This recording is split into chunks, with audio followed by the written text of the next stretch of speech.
Hey, how's it going? I got an email today from DJ Misplaced Marbles. It's time for him to get a new mixing board, and he was asking me what my opinion was. Now, when it comes to mixing boards, it's one, about personal preference, but two, and this is what a lot of people don't really think about, is what they need. Now, a lot of people like effects, a lot of people like flash, but what do you really need? What are you really going to use? This is what I want you to think about while you're watching this video. I'm going to show you 3 different mixers from 3 different manufacturers built for 3 completely different applications. Watch this video and figure out what mixer might work best for you. I was in the car business for a lot of years, and when I was in the car business, people would walk in and they wouldn't just say, hey, I need a car, and I'd say, okay, here's one, and they'd take it. It didn't work like that.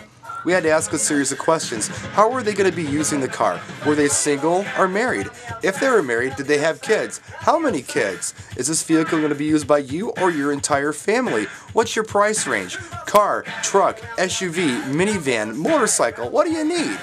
This is what I want you to think about while you're watching this video. So let's get to it. This is the American Audio QSD. It is a 19-inch rack mountable mixer. Well, what does that mean? Well, exactly that. It's 19 inches in length, and you can bolt it into an equipment rack. Now, why would you want to bolt your mixer into an equipment rack? Well, this is a nice option for mobile DJs who already own a lot of pro audio that's 19-inch rack mountable, like amplifiers, dual CD players, EQs, crossovers, all kinds of stuff is 19-inch rack mountable.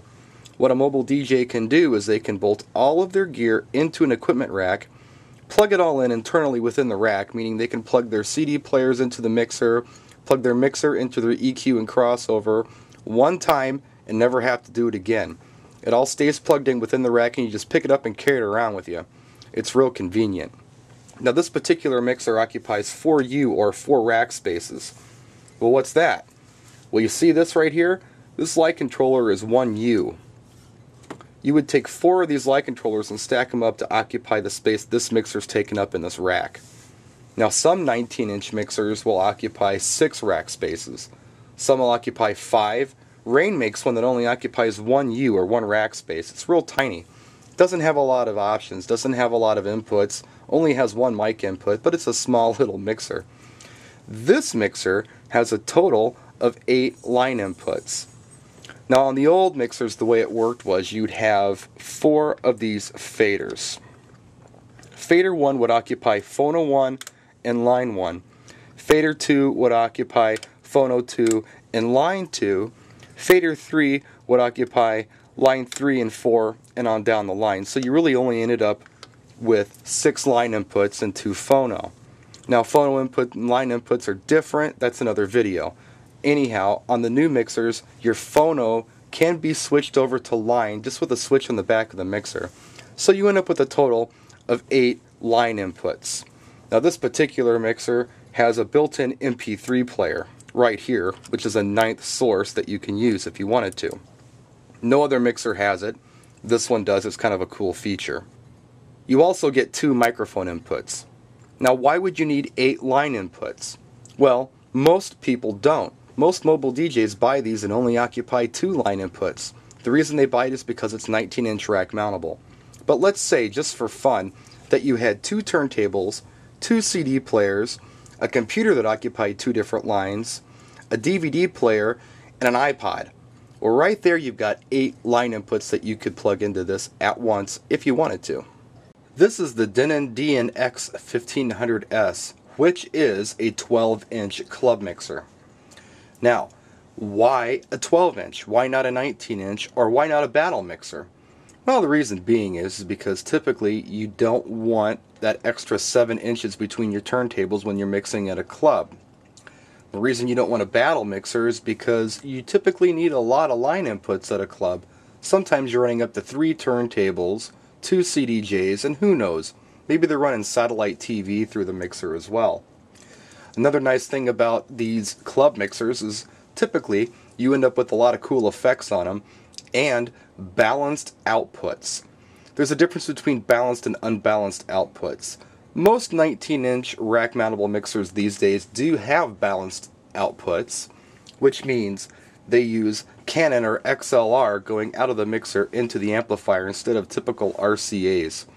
That's going to deliver a much cleaner signal, especially on long runs. And sometimes at a club, the amplifiers are in a completely different room than where the turntables and the mixing board are. So balanced outputs are very important for a nightclub. This is the Pioneer DJM400, which is a 9-inch battle mixer. Most of the time on battle mixers, you get the bare basics. You get 2 line faders and a crossfader. And the crossfader is usually really short, so you don't have to go very far. This is for the turntablists.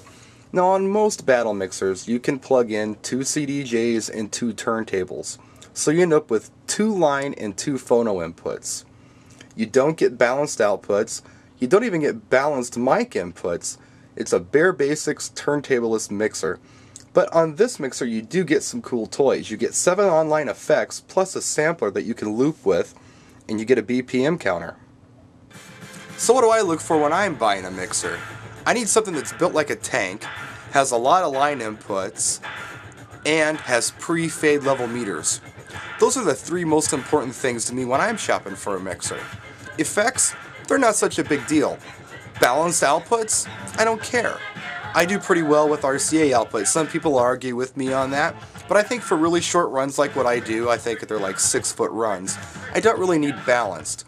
Now some people say yeah, I say I don't care. It's not important to me, but it's important to some people, and that's why you've got to do your research, figure out what you need and what's important to you before you buy your mixer. So I hope this video helped you out. If you have any questions, please ask. We may do more videos on gear like this. If you like this one, let me know and we'll do more. Practice and enjoy.